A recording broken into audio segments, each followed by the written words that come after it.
I wanted to give a little update on where I'm at with the various projects I have going as far as recitation of Mahayana Sutras. I'm just about to finish the Queen Shrimala Sutra. I've got one more chapter to upload, and that particular translation is by Diana Paul. It hasn't been quite as popular a sutra as some of the others, but I might point out, as somebody pointed out to me, that really it covers some of the key elements or concepts within Mahayana Buddhism, such as skillful means, Buddha nature, the one Buddha vehicle or one vehicle, as well as the Tathagata Garbha.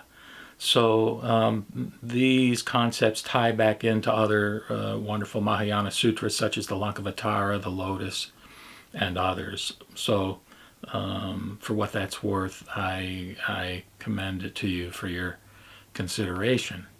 The other one that I have completed is the McRae translation of the Vimalakirti. We actually are trying to get permission to recite a different version of that, the one by Charles Luck. But I greatly enjoyed that one, particularly chapter 9, where at the end there is the thunderous silence of Vimalakirti when Manjushri asks him, if he can explain how one enters the gate of non-duality.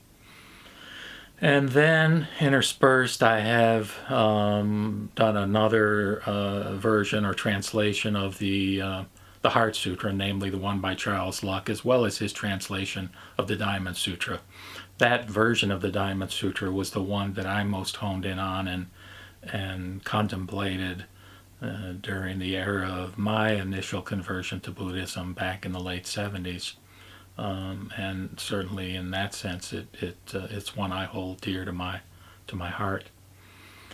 Interspersed, I've been doing chapters of the Ratnaguna, which is a verse form of the Prajnaparamita in 8,000 lines, I should say. I think that's a Khan's translation, and I'm enjoying doing that. It's kind of challenging because to get the inflection exactly right is not self-evident from the actual verbiage, but I'm doing my best in that regard. And of course, you can listen to each of those short chapters in succession as a playlist on my channel. But what I want to share primarily in this video is that you can anticipate now me putting again a focus on scriptures related to the tradition of Shin Buddhism or Pure Land or Jodo Shinshu Buddhism.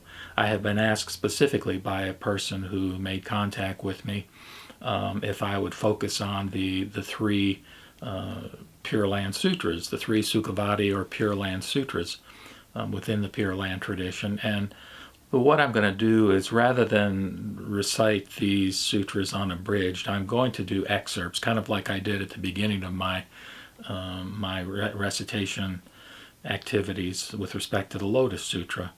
And these three sutras are, as they are described in the BDK publication with the translation by Inagaki Hisayo in collaboration with Harold Stewart. They're called first the Sutra on the Buddha of Infinite Life, also known as the Larger Sutra. And any of you that have watched some of my other videos on the Pure Land know that this is the one in which the cosmic or mythic Bodhisattva Dharmakara makes his great 48 vows, the 18th of which is really the core of the basis for the true Pure Land school of Shin Buddhism. And then second, the Sutra on the Visualization of the Buddha of Infinite Life, which is abbreviated and referred to as the Contemplation Sutra.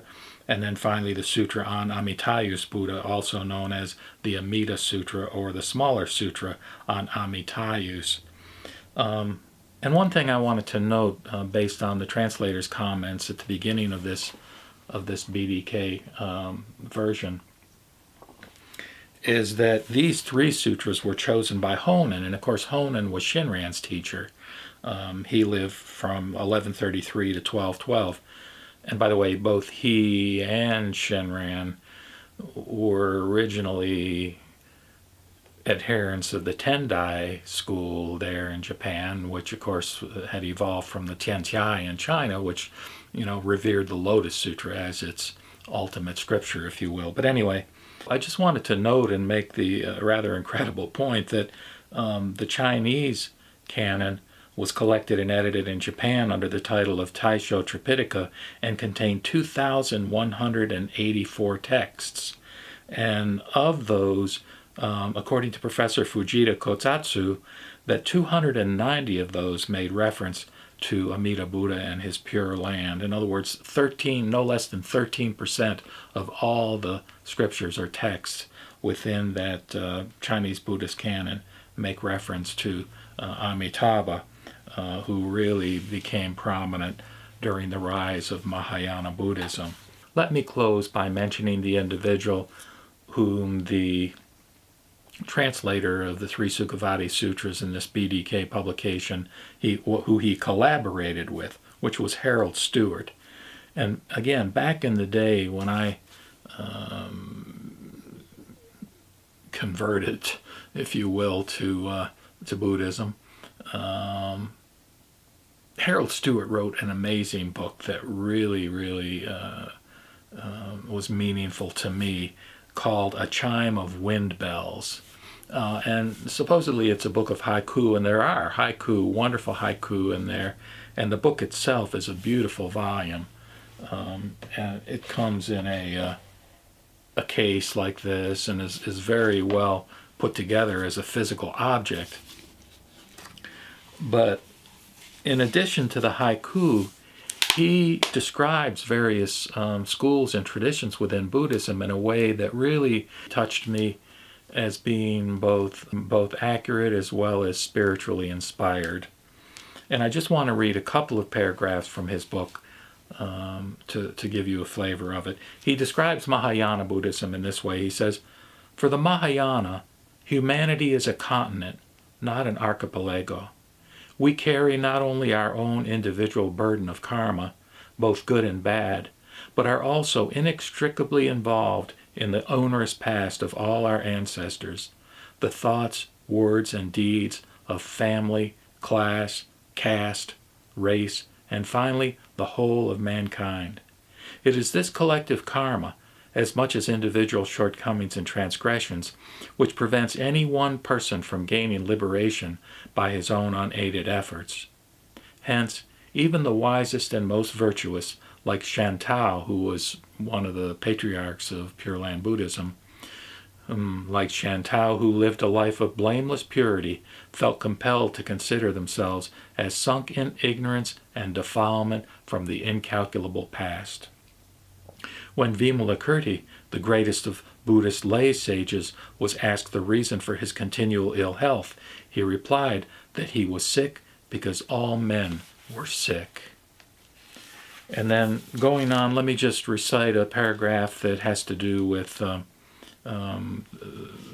what the conclusion was that Shinran and his followers felt and believed and adhered to, which was that for them, the final answer arrived at by Shinshu is that there is absolutely nothing whatsoever that we can do to free ourselves, except to renounce all our mental and material attachments without reservation, to surrender unconditionally our individual will, and throw ourselves wholly upon the divine mercy, which, no matter how shameful our past karma, will never be refused.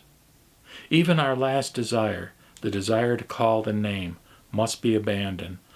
He acknowledges that such a remedy is not likely to taste very palatable to that aggressive self-assertion and ego-aggrandizement which is now held up as the desirable norm for modern humanity, and it will cause no surprise if now no one is prepared to swallow such a bitter pill. And he actually makes some sort of quasi-political comments in this book, but for the most part what he's doing is, again, sharing beautiful haiku from the Buddhist tradition as well as describing the various schools of Buddhism. And finally, I just wanted to mention his reference to the three Sukhavati or Pure Land Sutras that I have described. He says, let's see, as canonical scriptures, the Pure Land schools recognize the Chinese translations of the 3 Sanskrit sutras known as, and I've already described the 3 to you. And then he says, these 3 sutras contain, and this is a beautiful term, these 3 sutras contain mythopoetic descriptions in the highly ornate imagery and language beloved of the Indian mind concerning the Buddha Amitabha, his 48 vows, the Pure Land which he has established by fulfilling these, and his retinue of bodhisattvas, divine beings, and reborn humans. These myths, elaborated on a quasi-historical basis, enshrine symbolic meanings of the highest spiritual significance.